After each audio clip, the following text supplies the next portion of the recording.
All right, here we go.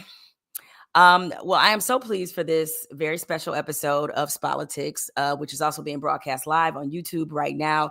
I'm very happy because the gentleman that I have with me, I've been on their platform numerous times. I'm always the one in the hot seat, but today I get to turn the tables on them, and I get an opportunity to interview them and talk about their new book, their platform, and just it's really a movement. That's how I would describe it. But I'm really pleased to be joined today by Rashad Bilal and Troy Millings. Earn Your Leisure, how as most people know you, the Earn Your Leisure guys. I'm sure you hear that commonly, right? So Rashad and Troy, thank you so much for gracing Spolitics with your presence. We appreciate you having us. Like you said, you've been gracious enough to lend us your brilliance on a few of our platforms. So this is going to be fun.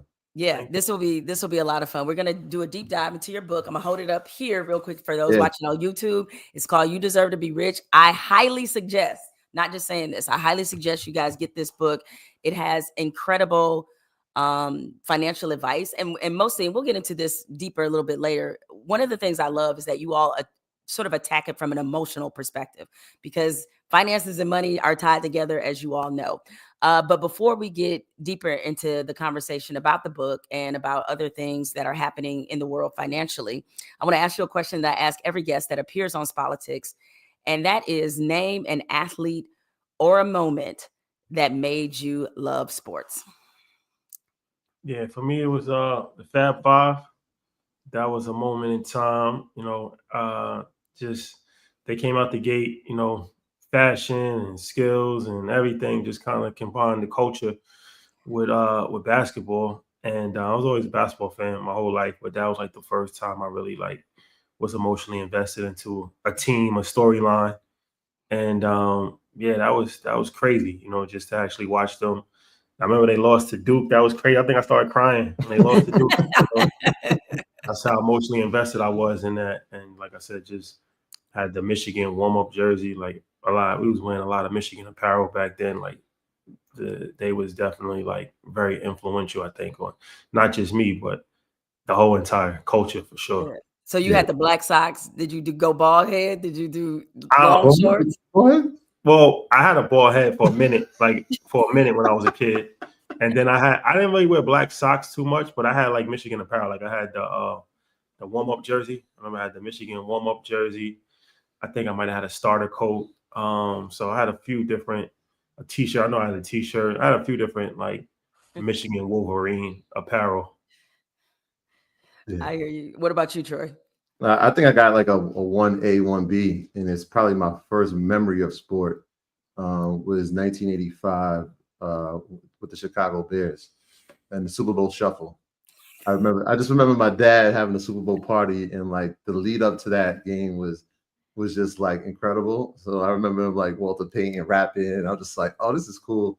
And the 1B would probably be 87 when my team, the Washington Redskins, or Commanders as they know now, won the Super Bowl with Doug Williams at quarterback. And that was that's it. Once I saw that, I was like, that's my team forever, and it still has been my team. I had the mug. If you bought the paper that day, you could buy a mug for $9.99. So my dad got me the mug and the cup. And so those two things, I fell in love with sports and the history of sports. I just became obsessed with all sports after that.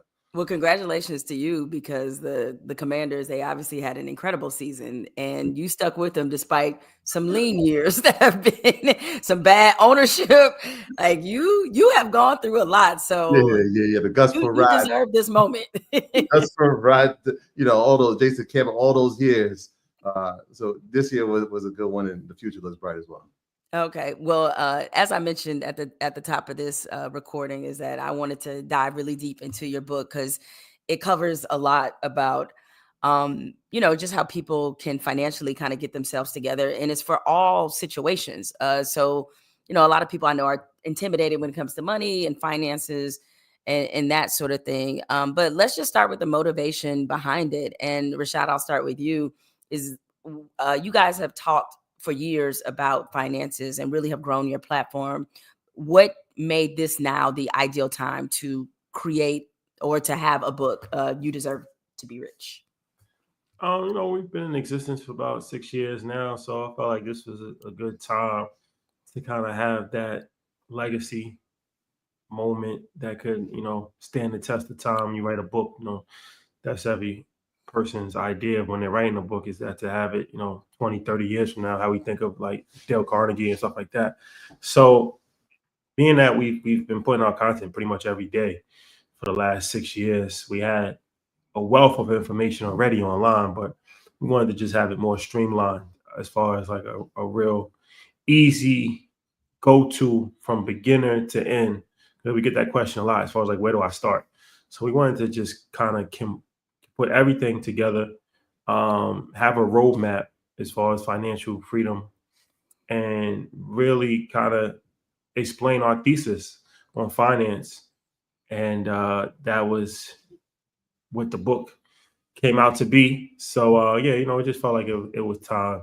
We've been working on it for a while, a couple years now. So, it was a blessing that we were able to put out a couple months ago, and it's been greatly received so far. So greatly appreciated. I think so much, and I was really happy you all kind of shared this in the book, is so much of how a lot of us deal with money now is shaped by how we grew up. Some of the early financial trauma a lot of us and our families experience. And Troy, you were very candid in the book about a sort of traumatic moment that occurred for you and your family early on, and how that shaped your financial perspective. And that was your parents losing their home. So from that standpoint of them losing their home, what did that teach you about money and finances as you went forward? Yeah, I mean, it taught me a lot. I mean, the first thing was like something could be here today, gone tomorrow. And so when you said we lost our home, it was that, right? It just felt like, we were a family, that had left the South Bronx and made it to an affluent neighborhood or in Westchester County. It was like, this is it. We've made it in life. So to have it stripped, it was kind of one of these puzzling things. It was like you're just moving. And so it taught me about what it is to be financially disciplined, what it means to understand financial terms, right? Like the biggest mistake that they made at the time, and we didn't unpack that till years later, was understanding what a fixed rate mortgage is versus what an adjustable rate mortgage is. These aren't, conversations that we're having at the dinner table, but had we had that conversation, who knows what my outcome would have been. And then from that point, you start to unpack other things. Well, why didn't we have the money? Where did the money go? Was gambling an issue? Why did my mom always have to handle the money? And then you learn that, hey, my dad wasn't as responsible as he could have been. And so now you tell yourself, well, I don't want to be that. And when it comes to me in any type of relationship that I have in the future, I got to be the financially disciplined, and hopefully my partner is financially disciplined as well, so we can see a better outcome for our families. And so you learn these lessons as you go. And even in adulthood, I didn't feel comfortable until I got to a point where it was like, what really happened here? And it goes back to the trauma that they faced, right? They didn't know financial education. It wasn't something that they were privy to. I had we had the grace of having an uncle who actually bought a home. And so he kind of taught them everything they knew. In fact, they loaned him money. He loaned them money, which, he wanted it back. And that led to another issue. So anytime I came into money, those lessons always reverberated with me. I got to be disciplined. Can I afford this? Was always a thing. Will I have enough? What are my reserves going to be if I do this or make this decision? So those things were shaped from a decision that my parents made when I was like 9 years old, but it stuck with me. And for those out there on the live stream, I want you all to know that since we have these two financial experts here, feel free to drop a question in the chat. If you have some things that you want to know, no, they're not going to sit here and explain the whole book to you. You got to go out and buy it. All right. And so, but I'm sure that happens to you frequently. Like when you guys are out and about, like I'm sure people are always running up to you, being like, "Hey, man, like, can you all share like what that's like when people are like, hey, I just invested in this Nvidia. Like, can y'all help me out?" Yeah, that's exactly what it sounds like. It's funny, like when you write, like, why did you write the book? It was partly because of that, right? Like when we get stopped, it's, hey, man, I appreciate everything you're doing.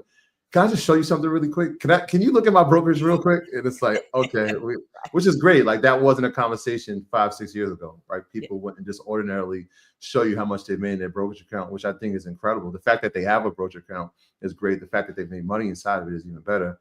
But like the book becomes like, hey, this is the blueprint. How did you get to this point? For the person who hasn't, it becomes a blueprint for it. So that's dope. We appreciate that. Yeah.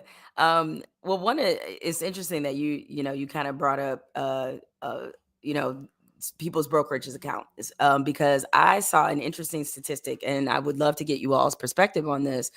That in states where sports gambling is legal, more people gambled on sports than put money in the stock market. I'm sure you guys have seen this probably statistic before. What does that say about America and, or I should say Americans, and sort of how they're processing their financial well-being, that more people are willing to put money on a team than they are willing to invest in their future? Yeah, I mean, I think it says a lot about the times that we ain't gambling. It's always been a big deal, but huge now. So much money has been poured into advertising, and sports betting specifically has just skyrocketed over the last 5 years. So people, want to change their situation quickly, and that's always been the lure of gambling, is that you can make money quick. So whether it's poker, whether it's blackjack, whether it's craps, or whether it's sports parlays, right? It's like it's a one day turnaround if you win. But the problem with that is that obviously more people lose than they win.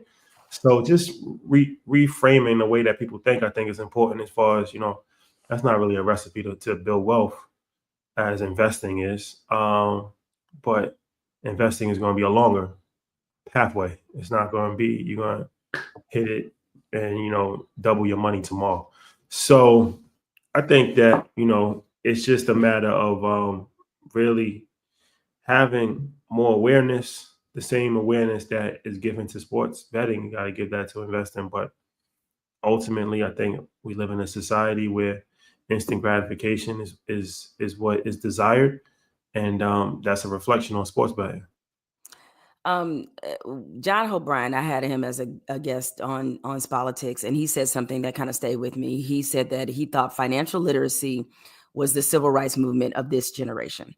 And again, you've created this platform. You're now 6 years or so in. People are still very intimidated when it comes to investing and planning for the future. From where you all sit and from the experiences that people have shared, and Troy, I start with you, but I want you both to answer. Why are people so sort of intimidated about stocks and about investing in the future, and what financial planning really looks like? I think it's the fear of the unknown. It's not something that we've been educated on, and something that we haven't had conversation on. If you look at your K through 12 experience, for most of us, you never had an economics class, right? But people have to make money and pay taxes and eventually get a job at some point, or create their own job. But you're never taught that. And so the more these conversations become common, the better and more equipped we'll be. And we're seeing that change. It just hasn't happened at the exasperated rate that we've seen other things, but it is happening. And the reason why he said that is because we couldn't agree more. Like, the last part of the civil rights movement was economic empowerment, right? When the leaders of the civil rights movement were no longer here, what happened to that vision? And so we understand that power comes with finance. And in order for us to get finance, we have to democratize the vocabulary. We have to democratize the vernacular that comes with it. And so we have a flair that comes with it, right? We understand that entertainment is a part of it. And we started teaching using music as a caveat to get people into the understanding of business. And so whether it was taking a Beyonce lyric about equity, or it was taking a Travis Scott lyric, or a Drake or Jay lyric, we were going to tie that in and teach young students about business, entrepreneurship, investing. And they were going to use the music as the artist, as the person that taught it to them. And so that became something that was very fresh. And that spread to the masses of us teaching about education, using entertainment as I guess, the candy inside the medicine. And it's worked. And to the point now where you realize that the topics that had been talked about and discussed on any publication when it came to finance, it was spoken in a foreign language so that we would never understand it. And until you have a few guys and a movement now that has been able to decode that and become Neo in the Matrix, in a sense, for this financial literacy thing. I think the most important thing now is, yes, we're literate, but now we need to become fluent so everybody can take part in the conversation and uplift themselves in their community. Rashad, what do you say are the common financial mistakes that people kind of make especially when they kind of first start figuring out whether or not they want to invest? Just not investing, first and foremost, thinking that, you have to have $1 million to actually start, and delaying it and saying putting it off. Procrastination is a big thing. And then, FOMO, investing at the top, like, waiting to Bitcoin gets $110,000 and putting all your money in, and then it drops, and then getting nervous, and then taking your money out. That happens a lot with, whether it's Bitcoin, Nvidia, whatever, you name it. Like, people ride the wave of public attention, and, once something becomes like a household name, and that's when they want to, invest in it. And then, like I said, they get nervous, take the money out, and then that's a recipe for disaster, that cycle. Another mistake that people make is not fully understanding what they're invested in. So, every investment is not a good investment. So, just investing in something because you saw it on social media, or your friend told you about it, and you just think that that's a reason why you should put money into it. That's not the best way to go about it either. So you should always be aware, knowledgeable, research before you put money into something. So, those are a few mistakes I think that people make when it comes to investing. We're living in a bit of a turbulent time right now in this country. We have tariffs that are kicking in or being pulled back. Not really sure which story of that to believe. When it comes to Canada and Mexico, consumer confidence is dropping rapidly. We've seen that all the gains that have been made in the stock market, I believe, since the election have now been erased because of the way that the stock market has fallen. How would you say that we should be managing our money right now as we try to weather these ups and downs of this particular presidency? It's something early that we learned is always take advantage of the prices, right? In the sense that when we see pullbacks in the market, that's not an opportunity for us to say, hey, we shouldn't participate. It's actually the time where we should be looking like there is opportunity, because the things that used to run at an all-time high have pulled back, or to a correction level, which is a 20% falling. But even if you look at it from a historical perspective, right, in the month of February, right, the S&P has pulled back historically 80% of the time. And so we just came out of February. March, you start to see an uptick, and April is one of the best months to invest in. When you take that historical perspective, and then you look at the presidencies and how the market performs in the first year of a candidate taking office, there is a little bit of uncertainty because it's a new administration and there's going to be new legislation. And we're falling right into that, right? When you're talking about tariffs one day, we're going to pause them for 30 days and we'll see what happens after that. And then there's a new country and we're renaming things and we're putting extra tariffs if people don't do things by April 2nd. All this type of uncertainty leads companies not to figure out what they're going to do on a daily basis. And so, they always use that adage, when you see something on sale in a store, you run to buy it, right? But when we see companies on sale, we get fearful and run away from them. I think it's an opportunity. Right? If there's strong companies that you believe in, have strong fundamentals, they have a brand dominance or a competitive moat, you should be looking at a time like, okay, well, this company is now pulled to a point that it makes it attractive for me to invest for the long term, because we know historically the market is going to rebound, right? 82% of the time the S&P has been positive for the year. And so with those type of numbers, you got to use that to your advantage. What are your thoughts on that, Rashad? It's a lot of uncertainty that we're in right now. Obviously, from the tariffs to Ukraine, to it's a variety of different things that's happening globally, and markets usually like some stability. So it's going to be a choppy road. I mean, you got immigration that's causing problems already, and there's no clear sign of what will happen in the future, because it's one day is one thing, one day is another thing. So it's kind of hard to plan when you don't know what to expect for.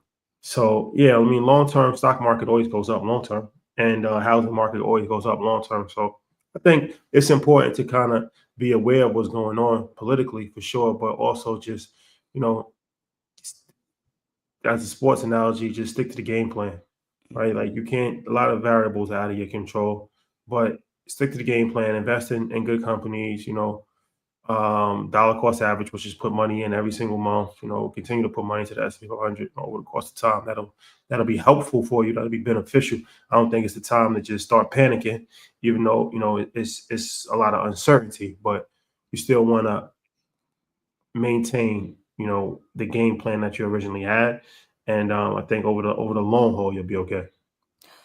As one of the things, as I mentioned, and as I let me reiterate again to people in the chat, is that if you have a question for Rashad or Troy, make sure you drop it in the chat and I'll read it. And no, Edgar Roach III, you cannot get a free copy of You Deserve to Be Rich. Okay. So let me just answer that one. I'm not going to even put it on the screen. All right? No free copies of You Deserve to Be Rich. Okay. All right. But any of you all, if you have a question or that you'd like to pose, now would be a great time, to do it. One of the things you guys both address in your book is about developing healthier relationships with money. What are some of the ways in which, if we do come from, some sort of financial trauma that we grew up with, be it parents didn't have enough, weren't really financially educated, what are some ways in which people can develop a healthier relationship with their finances? I think, living below your means is extremely important, right? Understanding finances is important as well. So really, educating yourself on how credit actually works. People use credit card. They don't understand how credit actually works, like what actually makes up a credit score. So understanding aspects of finance is important. So understanding credit, understanding crypto, understanding stocks, understanding real estate.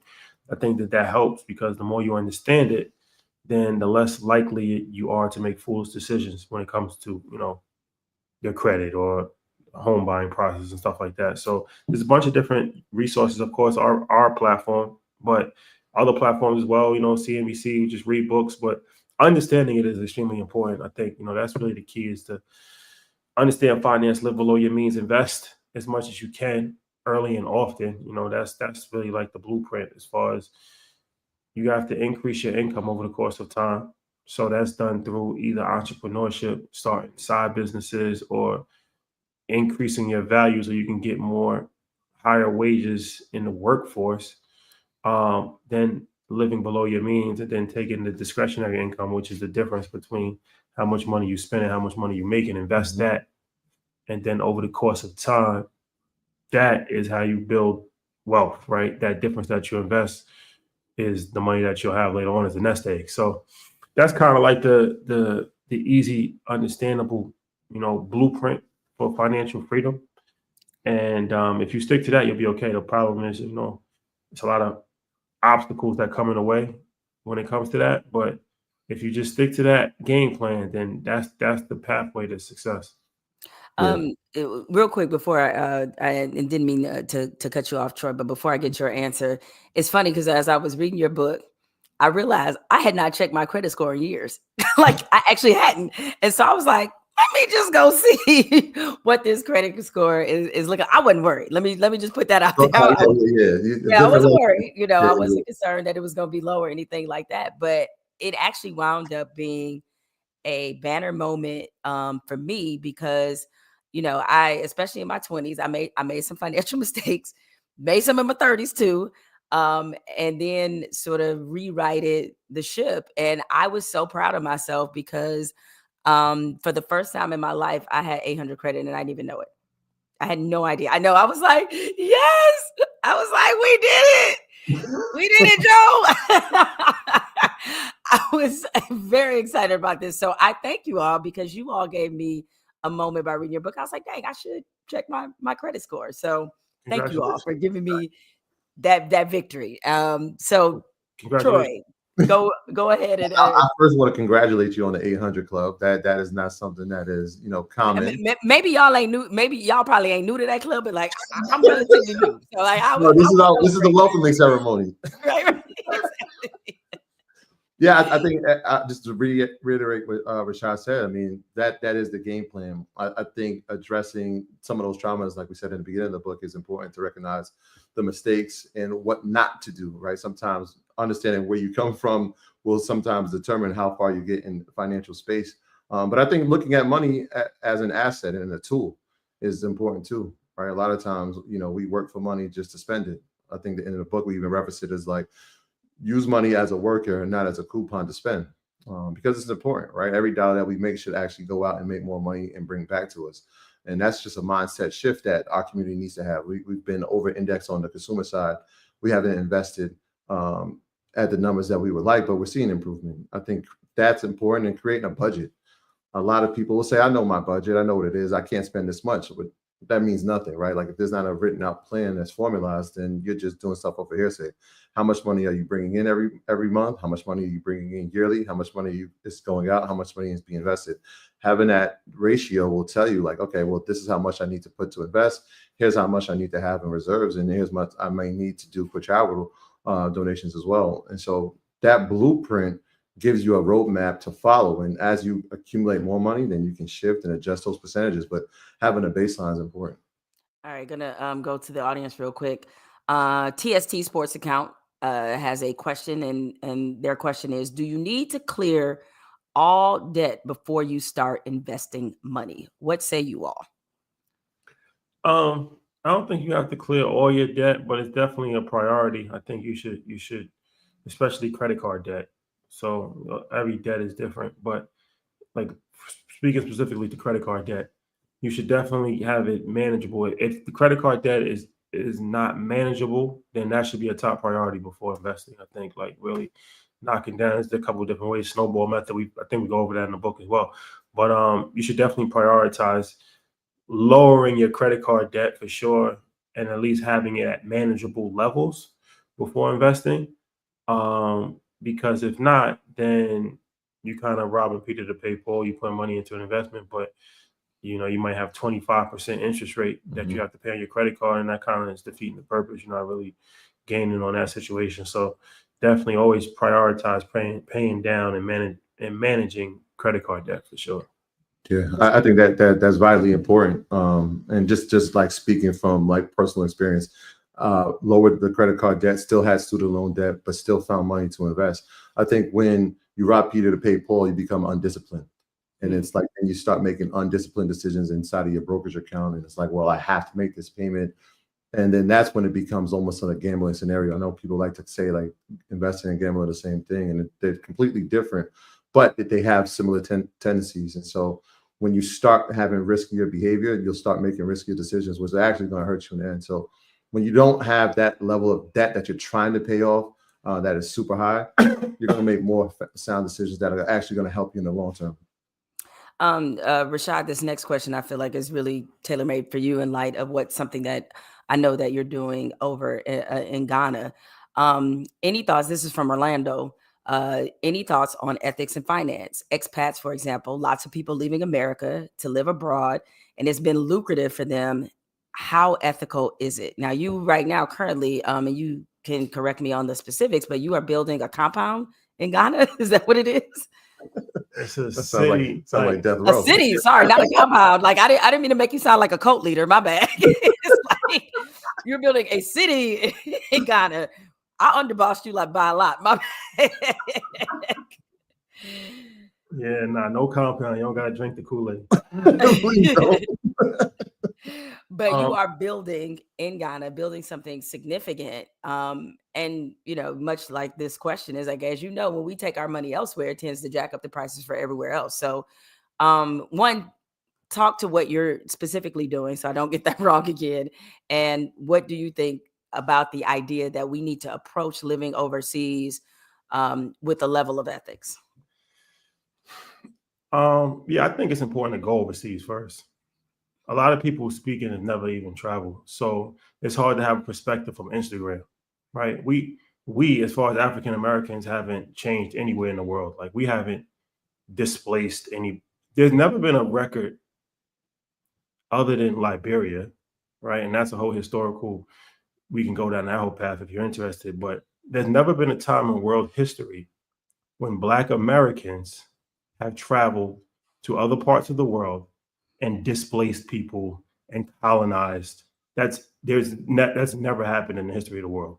So It's actually just it's a conversation that doesn't even need to be had, because it's like you're arguing about something that, or even having a conversation about something that's not even a relevant conversation to have. Colonization and displacement comes from force, like real force and real influence and real power. We don't have enough power to control our own communities in America. How are we gonna have enough power to go overseas? And we're not organized enough to actually have a real thriving community here in the United States of America. You think we're going to be organized enough and have enough financial resources and enough wherewithal to go to a different continent, a different country, and displace people? That's so ridiculous that it's almost laughable. But social media can spin any narrative and just make people believe anything. So there's plenty of opportunity all over the world. When you go different places, 9 times out of 10, you're adding to that. It's like immigrants that come to this country. 90% of the immigrants that come to this country are adding to the value of this country. They're working, they're paying taxes, they're getting the job done, right? So it's like, even for us, we go to Ghana, we welcome in Ghana. We work with people from Ghana, like people that live in our development are Ghanaians, right? Like they are welcoming Americans. Like, look, we need the resources. We need your money to come into. That's how you stimulate an economy. How do you think economies are stimulated? Why do you think Saudi Arabia is spending billions of dollars to bring outside resources into their country?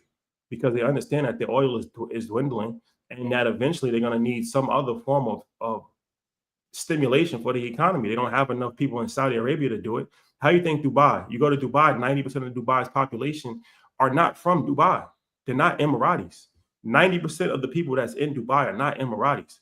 So, but it goes back to education. So we really got to do a good job of just educating the audience, because once again, a lot of it just comes from ignorance of not having world experience, not fully understanding something. And then you could just make a video on TikTok and then everybody will just say, oh, yeah, I don't want to be part of a colonization. I don't want to go and displace people. Da, da, da, da. Like I said, there's never been a time in world history when we displaced anybody. So how are we going to start now? So, yeah, I think you should travel the world. You should. I mean, if you want to stay in America, then that's fine too. But the world is big. People complain about America. They complain about Trump. They complain about everything. Well, nobody told you had to stay here. If you hate it so much here and you got so many issues here, you can't see a pathway to become who you want to become here, then go somewhere else. I mean, you're not limited. If you limit yourself, that's your own problem. So I think we definitely got to start thinking globally. Everybody's thinking globally. It's not, you can't, if you're thinking just domestic right now, it's not going to work for you. It's not going to happen. We talking about artificial intelligence. We're talking about so many different things that's happening. The world is moving so quickly. So if you have just a domestic point of view on things, that's an American problem too. Americans don't really know too much about other parts of the world. Like we go to London, the Uber drivers is listening to world news. They're not listening to music. They're listening to world news. Like, you don't got to be rich. Like, you go to other parts of the world, poor people understand what's going on in every part of the world. America, we only know what's going on in our neighborhood. We don't even know, half the time, we don't even know the capital of our state that we live in. So we're extremely uneducated when it comes to geopolitics. We're extremely ignorant when it comes to geopolitics. And that's unfortunate because it actually comes from arrogance, because we don't have to learn about the world because we've been isolated for so long. Like, we do everything different in America. Every part of the world uses Celsius, we use Fahrenheit. Every part of the world uses different measurement, we use miles. Every part of the world use everything that we do in America, they do different in every part of the world. And every part of the world, they know at least 2 languages, and most Americans don't really know English, to be honest with you. If you actually put them through like 12th grade English class, they would fail. Like, people can't really spell that good or even read that good. No, I'm being honest with you. No, you are. I mean, our literacy rate, I think, in this country is like a 6th grade level. We haven't mastered one language, when the average part, they'll know 2 or 3 languages. So it's just so much, man. When you start to travel, you realize that how spoiled we are in America, how ignorant we are in America. And we really got to change that, especially our community, because our only pathway to success is global. We limited. You see everything they cutting out now. You think you're going to have a better pathway when every single program's getting cut? There's no money. So how would you not think globally? You setting yourself up for failure if you think you're just going to become a billionaire in the United States of America as a Black person. Mm. All right, preacher Rashad. let me get Samba City. you know what I'm saying? I was like, let me get the collection plate for you. But to go over it though, what exactly are you doing in Ghana? You're building a city, but It's give us a residential neighborhood. okay. So it's on 400 acres of land, and there's apartments, townhouses, and villas. And then we also got commercial. So we're gonna have a grocery store, pharmacy, vegan farm. So it's a residential neighborhood, but with all the amenities that you would have, where you kind of ice. You don't really even have to leave the situation, honestly. So yeah, upscale luxury living, and like I said, it's for everybody. So we're gonna have Ghanaians as residents, and whoever else wants to come. It would be American, British. The idea is to blend cultures together. So, we're always be talking about Pan-Africanism for a long time, but a lot of times that's just a word. So if you really want to try to unite people from across the diaspora, everybody knows the story, how we got ripped apart, whatever. So, this is an idea to actually, bring the world together, bring the West and bring Africa together, and all in one community where people can learn from each other. And the idea was to actually create a community, like not just, I live here and then my next neighbor is a mile down the road. That's why it's town road. That's why it's townhouses, apartments, and villas, is that it's a mix of different things. So it's meant to actually know your neighbor. That's we got to get back to community. A lot of times, like, we don't even know who lives next door to us. That's not something that's, sustainable for a community life. So, that's something that we wanted to do. You look at every part of the world we go to travel, we Dubai, you go to Paris, you go to London, you see all this construction, all these different people that's coming from Russia and all that stuff. So it's like, why not have something like that on the continent of Africa? That would be amazing. Like, to anybody that wants to come, but focus mostly on local Africans and then people from the diaspora. That's the top priority.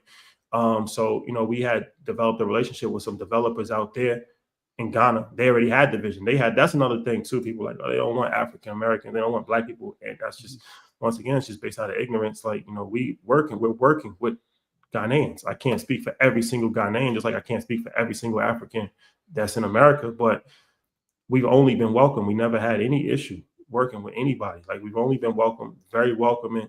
And that was their idea. That was their vision too. They wanted to bring people from America over. That's why it's so interesting. People like, why are you going over there? They wanted to bring people to America. They like, why? They like, why are they saying these things? Like, why would they didn't understand it? Like in Ghana, they like, why would they say that? Like, I don't understand. They don't understand. They don't know that the Lebanese came over and they own 25% of the nightclub. They don't understand that Italians come, and they don't understand that China is over here and they own all of it. They was like, the ports.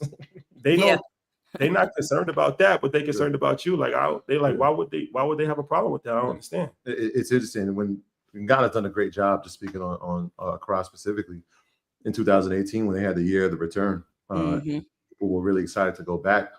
And when we went and visited, and it was like, this is great, the year of return, but it's about entertainment, and it wasn't about specifically business. And how do we get people to stay, right? Because it's one thing to visit in December, but what happens for the rest of the months of the year? Like, what does that look like? And even now, when you go back, you're staying in hotels from European people, right? Like, that wasn't something that we developed. And so the name of the development is Samba City, which means welcome city, because we wanted people to come back and again have something that's self-sustaining. So like you said, there's farms, there's dog parks, there's community centers, there's recreational centers, all of that exists that we've seen from where we're at, combined with the developers that are there. Like, this is something that makes a lot of sense. And like I said, not only are we building this with Ghanaians, but their developers, the engineers, are all Ghanaian as well. And so that's employing over 1,000 people on this development as we speak.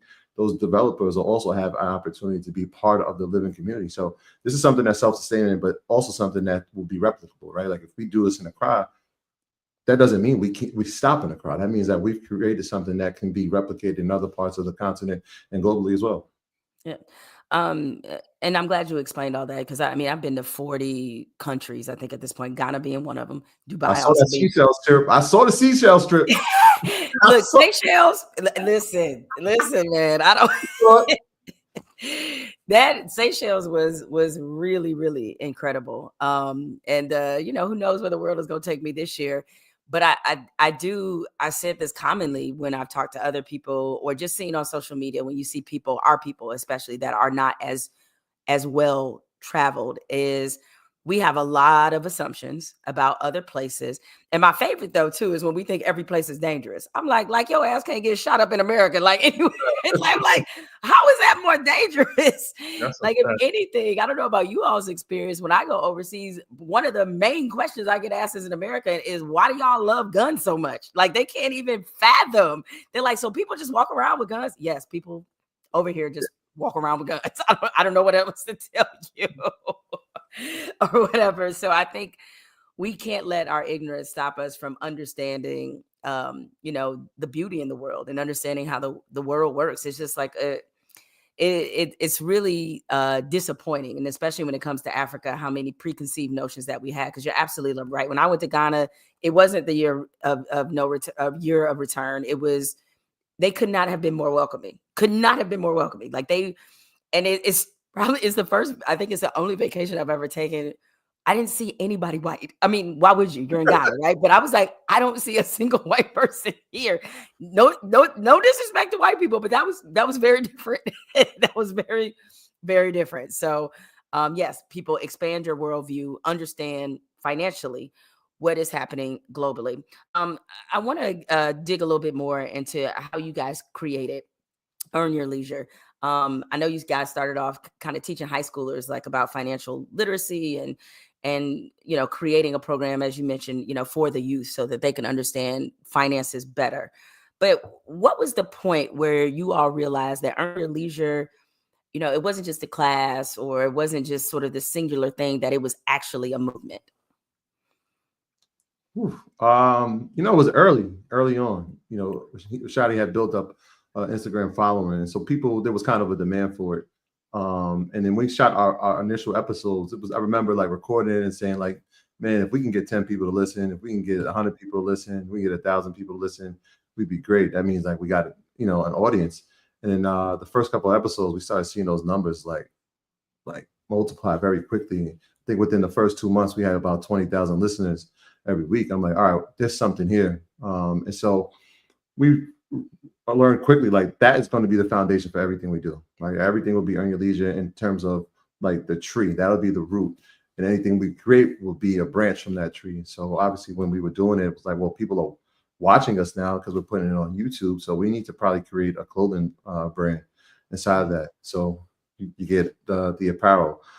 People wanted more of an education, right? And so we said, okay, well, if they listen to it on the audio, right? What if we create a university where it could have a hands-on, where they could actually reach us and some of our guests? So we built Earn Your Leisure University.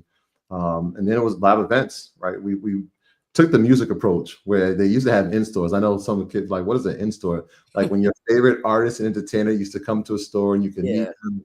And so we took that approach. We looked at our analytics and saw the major cities that people were listening to us. And we just decided to do pop-ups there, just again to gauge audience, see who our user base was. But it told us like, hey, if 300 people will show up just to see us, then if we have a live event, maybe those same 300 people will actually pay to come see more information that even adds more value to their lives. And so that kind of worked. And so that branched. And once you start building a community, it feels like now this is bigger than us. This is actually a movement. You start seeing people executing on the information. So they heard a vending machine episode and then they started a vending machine business. They listened to a real estate episode and now they're building a real estate portfolio. They heard about stocks and now they have brokerage accounts. And you're meeting these people on a daily basis. And then you hear that theme over and over. You changed my life. You changed my life. You changed my life. That starts to feel like a movement. And you realize very quickly, this is bigger than us. So we've been I used to say like, we're flying the plane and building it at the same time. But it was beautiful because people are watching it happen in real time. And like now they're growing with you, which again, talks about community, talks about family, and talks about a movement that's been created. What would you say, as you have, been spearheading this movement for Earn Your Leisure, how have you all within this movement, how have you seen yourselves financially evolve? Yeah, I mean, just learning about different stuff and investing in different things like venture capital, angel investing. We got a variety of different startup companies that we've been able to invest in, and then different bigger scale projects like what we're doing in Ghana, from an entrepreneurial investing standpoint, starting different companies. So yeah, definitely, start to the more you're exposed to things and the more education you have, it's going to broaden your horizons and make you think about things a little differently. I think another key thing is the relationships that we're able to foster. Right, like you have been on our show plenty of times. We were just at Carnegie Hall with Robert Smith.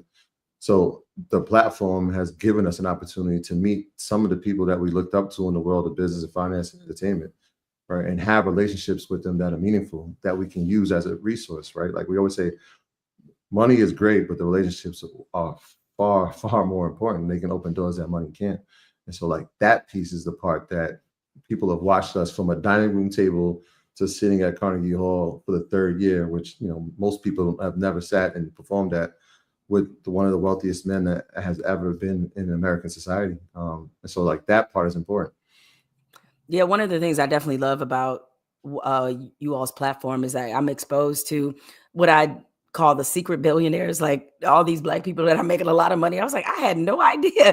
I'm like, oh, okay. I did not know of this person, before you all, sort of expose them. And I appreciate the fact that you're showing us that despite what the media messages that we may get, that there are a lot of us that are out here making money, doing the right things, understanding how to make the system work for us. So I appreciate you guys for shedding light on that.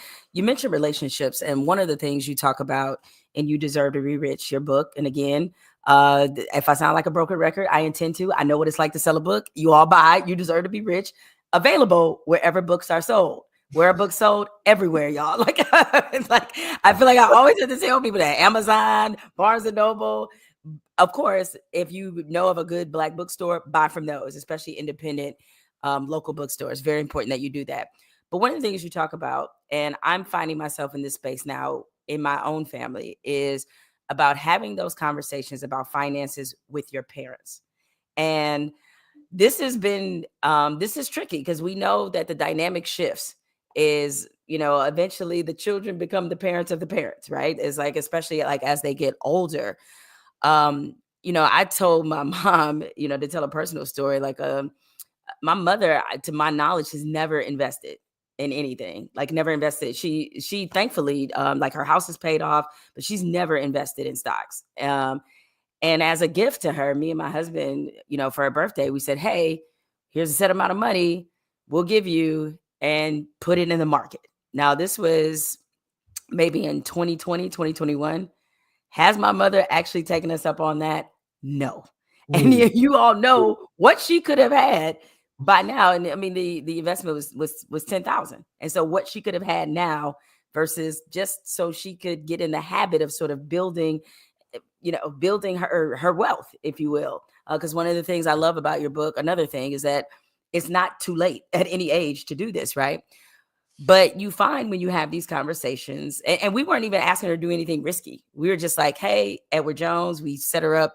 We have a financial guy there. We were like, hey, it'll be very basic, little light mass, some mutual funds, like nothing crazy, right? And she just it was very hard to convince her to do it. And as I said, she still hadn't done it. And I was like, Edward Jones is one of the most reputable financial, brokerage places out there. So my long-winded way of asking is like, how do you, or what are some tips or tricks or tools, or how do you have these kind of conversations with your parents about their financial planning when they come from a really traumatized financial generation? How do you all do it? Because I know it's a lot of people out there probably watching and who will be listening who are in this same situation about how they can get their parents to think a little bit, I guess, more wealthy about their wealth potential. Yeah, it's interesting. Even writing this book, my parents had the early version of it, and so when they read it, they were like, "Why are you telling all these stories?" Because unpacking the trauma is important. But anytime I try to talk to them, I can hear the fear, right? And so like having conversations when you hear fear and knowing that we've been kind of fearless on this journey, it kind of you butt heads. And I think the most important thing that I've learned to be is patient, and walk them through it. And we've been doing Earn Your Leisure for 6 years. Market Money is our investment show for about 5 years. And my parents watch every episode. They watch every Monday, and they didn't invest. They hadn't invested up until the last year. And so I held their hand. I held their hand. Obviously I have a lot of information. And so I was patient enough to say, you know what, I'm going to open your brokerage account, right? I'm going to show you how to invest. We're going to sit down. I bought my mom a computer. Here's how you do it. Here's how you log in. Here's your password. Here's how you buy. Here's how you sell. So my dad, he took notes. My mom was kind of spearheading it again, which wasn't foreign to me. But you got to hold their hand. You got to be patient, and you got to be understanding that the unknown is very fearful. This is not something that they're used to. Technology in itself is something that they didn't grow up with, right? And so investing with technology is even a scarier task. And so that's something I had to learn. And even with their planning for the future, right? Like, who was supposed to do their estate planning? They watched an episode and realized that they didn't have one. Again, so that was like, again, using relationships, using your own resources, and now sitting down and saying, okay, here's how we're going to do this. Here's how it's set up. Here's the things we need to have. Let's get all our affairs in order. And sometimes you realize that, like, you were the child and now you're the CEO of the family. And I think we probably both sit in that seat as, being the youngest of our parents' children, but now being sort of the CEO because of the information and relationships that we have. Any advice you want to add, Rashad? How to talk to your parents about getting their money situation together? Yeah, I think just anybody that's not, well versed on finances and maybe stuck in their ways, you just got to do a little bit at a time. Can't like try to expect somebody that's been doing one thing for 60 years to just do a complete 180, right? So it's just like, like show them some results and just, have a conversation, show them different videos, stuff like that. Like, just ease in, maybe even if it's $1,000 or $500, right? It's just kind of like, you gotta kind of do it one step at a time with somebody like that, as opposed to somebody that's younger. They might just hear one podcast and just go all the way because they're still in that mindset where they're adaptable, where somebody is older, they usually are not adaptable. So gotta take that into consideration. I want to get to another audience question before we wrap up, because I want to ask you guys before you go about this NIL money that a lot of athletes are having having a good time with, and hopefully getting some financial education. But this question is from Spencer Parker. I'm 33 years old, single, no kids. I invest in 2 life insurance policies, one term and one index universal. Cost me about $250 a month, 14% of my monthly income. Is this something I should continue?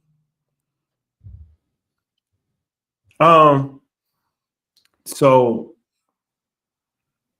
if you said you're 33, no single and no kids. Single, no kids. Yep. Well, I would say, like, okay, so life insurance is not an investment. That's the first thing. So if you're investing, it's good to have life insurance, but if you're using the like index as like an alternative to investing, that's your actual investment. And I would say that it would be better to just have the term insurance and to invest the money in like an index fund or ETF, being that, it's a pretty sizable amount of his monthly income. Obviously, you got to pay rent and all the other expenses that, has to come. So yeah, life insurance is definitely good to plan. When you're single, the term insurance is always a good option because it's low. It's the premium is low. You can always convert that later on to indexed or whole life or permanent type of insurance. But in the meantime, while you're, still on the come up, every dollar counts. So if you want to maximize the amount of money that you're actually putting away, then for dollar, as far as on the investing side, if it was just in a straight index fund, then that would yield more over the long haul than an index fund, index universal life policy. All right. Another quick question here from Damon Blissett. Where do you go to research penny dollar and $5 startup type stocks to invest in? Yeah, I don't. I'll be honest with you. We got this fascination with trying to find the next company that's going to be Apple or Microsoft. And I learned this is a valuable lesson. If somebody's listening now, they should learn it. Like those companies still exist today. And so uh, we have brand loyalty to some of these companies. We're using some of these companies. And it's great if you can find a penny stock, but that's not going to build your way to wealth, right? Because what happens with penny stocks is they're very volatile. With volatility comes a lot of ups and a lot of downs. And do you have the discipline? Do you have the fortitude to experience that? Investing in ETFs is a great way, right? If you don't want to invest in individual stocks, you can invest in a group of stocks from the same sector, whether it be technology, whether it be healthcare, whether it be communications. And so if the greatest companies in the world are here, we should take advantage of them while they're here and while they have a dominance, whether that's Apple, Microsoft, Meta, which we all use, Google. These companies are going to be here for a while. They're trillion-dollar companies. They have tons of investors. The penny stocks become almost like gambling for a lot of people who are educated in the space. So I always say, start with indexes, have ETFs, and if you want to invest in individual equities, start at the ones that have large market caps, because those are the ones that we're using. And obviously, they have a lot of capital to spend and a lot of capital to invest on research and development, and they're going to be here for a long time. One of the things that's interesting about what you say about that is like, people sort of have this financial mentality sometimes with stocks, and like they do kind of treat it like they're at the craps table, and it's like, nah, not quite the same thing. One of the things it feels like different financial experts have differing opinions on. I wouldn't put it in that category, but it kind of reminds me of the thinking is, of course, like crypto, Bitcoin. When I had John Hope Bryant on, as I told you on a previous episode of Spolitics, he is not a fan of crypto. Warren Buffett, not a fan of crypto. I think you guys are probably a little bit less stringent about it. So when it comes to crypto, Bitcoin, especially now with an administration, as we know, that is fully supportive of these things, what would be your advice for how to approach getting into crypto? Well, I mean, I think Bitcoin is pretty established at this point, right? It's been the best investment of all time if you look at percentage of gains, and it's been around for 15 years. So BlackRock, owns billions of dollars of Bitcoin. The U.S. government owns billions of dollars of Bitcoin. So I don't think the U.S. government, which is the most powerful government in the world, and BlackRock, which is the largest asset manager in the world, would own billions of dollars of something that wasn't legitimate. So I do think that it's an alternative to more so gold than cash. But I mean, you can't argue with the results. The results are the results, no matter how you feel about it. It's pretty proven at this point. Now it's still volatile, so you don't put all your money in it. But I think you got to have some level of exposure to Bitcoin at least. How much exposure, that depends on how much risk, but probably no more than 10% of your portfolio, maybe like 5% of your portfolio, have it in Bitcoin. So if you have $100,000 that's invested, maybe put $5,000 in Bitcoin. Yeah. Maybe 10,000 at the most, but 5,000 like that. So it's not gonna make or break the situation, but at least you have something, because I mean, if Bitcoin continues at this pace, then at some point it's going to be $1 million per coin. That's realistic. When will that happen? I don't know. It could happen in 5 years. It could happen in 20 years. But you still want to have exposure to that, because I think it's still early as far as the world of cryptocurrency and Bitcoin specifically. A lot of the other coins are real speculative. And, you just got to be careful with that, because those have not had the same track record as Bitcoin. They have not had the same adoption. They have not had the same, backing from institutions and government. So, there's other coins, Ethereum, XRP, stuff like that. But, that's a little bit more risk involved. And that's more speculative, I think, than Bitcoin. As I mentioned a moment ago, as we see like young athletes, those in college, are getting They making some big money out here now. You know, I when I covered college sports, you know, the dudes that pull into the parking lot at the arena, the college kids, they was driving hoopties. Now they driving Lamborghinis and all kind of crazy shit. I'm like, wow, you know, where to get that money? But at the same time, as you know, all this money comes with a lot of responsibility. I'm sure you guys have had a number of conversations with athletes about finances, and we have seen some of the horror stories. We've seen a lot of them. But as you look at these young athletes who now have an opportunity to be millionaires in college and to make all of this money, what are you all observing in terms of how you feel like they're handling this? And what do you feel like they don't know, but they need to know? I love it. I think it's incredible. You know, we grew up in that era where we watched, you know, like you said, the Fab Five. Yeah, I know, can't imagine what their NIL package might look you like. know what I'm saying? Like Chris Webber, I know that story. Chris Webber couldn't afford his jersey, but it was being sold in the store, and the university is making money off of it. So we watched that for years. So just to, like, in the words of Jay-Z, pay us like you owe us for all the years that you owed us. This is that. What I hope to see is the education piece, right? Like, again, for K through 12, how much financial education you're getting, and even in college, how much you're getting when you're a 7-figure earner when you're 19, 20 years old. I would start there. I would hopefully and encourage them to educate themselves. If we look at a lot of the athletes that we've seen over the course of the past 30 years, there's been a common theme of them being represented by someone who took advantage of them, right? And the only way for you to be taken advantage of is if you don't have a proper education or a know-it-all to understand the process of business, right? Because it is sports business. And so, you know, I just saw SGA fire his agent, right? Well, that makes sense. Like, it's easy to negotiate a supermax deal, right? We know the terms on that. And so more players, and you're starting to see it, are taking control of their careers and taking control of their finances. So the education part is important.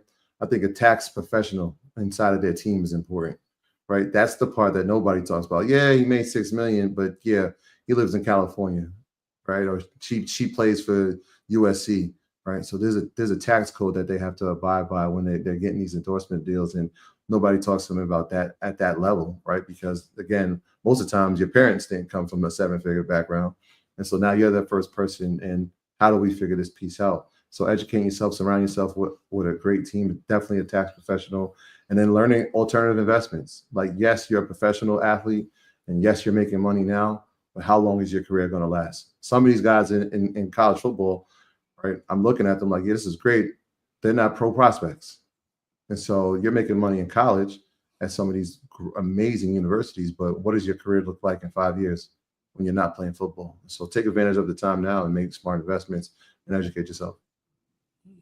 Also, I should mention, I love that you all have in the book the "What would you do if you were given $2 million" question.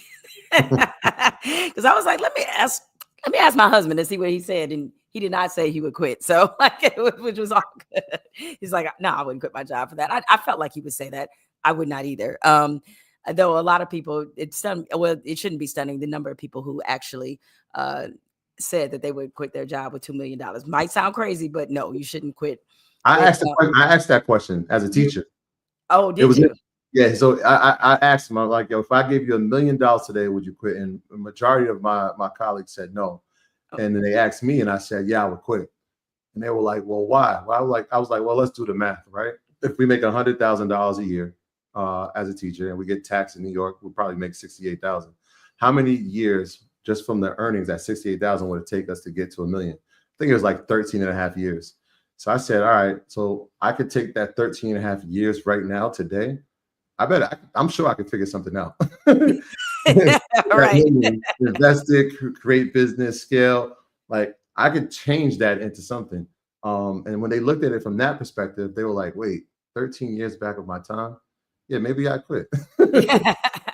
Well, I think the point of it, if I'm not mistaken, was you got to have a plan of what to do with it. Like, that was the point. A lot of people, when they hear the $2 million, they're like, yeah, I quit. And then you ask them, well, what are you doing? They have no idea. It's like, if you quit, you got $2 million in your pocket and you don't have a plan, it's gonna basically burn a hole in your pocket. All right, before I end every episode of Politics, I like to ask my guest a messy question. This is when we create a headline. This is when y'all wind up on the shade room. So I'm gonna ask a messy question. And both of you have to answer this.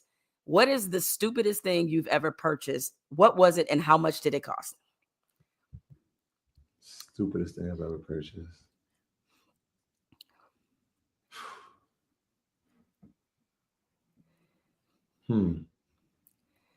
Listen, I still think about when I got a refund check when I was back in college and I bought a stereo. I think my refund check was $900 and I bought a stereo for $750. And I still to this day think about why the hell did I buy a $750 stereo knowing that I won't be broke the rest of this semester. Just the stupid, and it was a turn. It was I got a BMW. It was the stupidest investment I made. I'll say that. It's similar to you.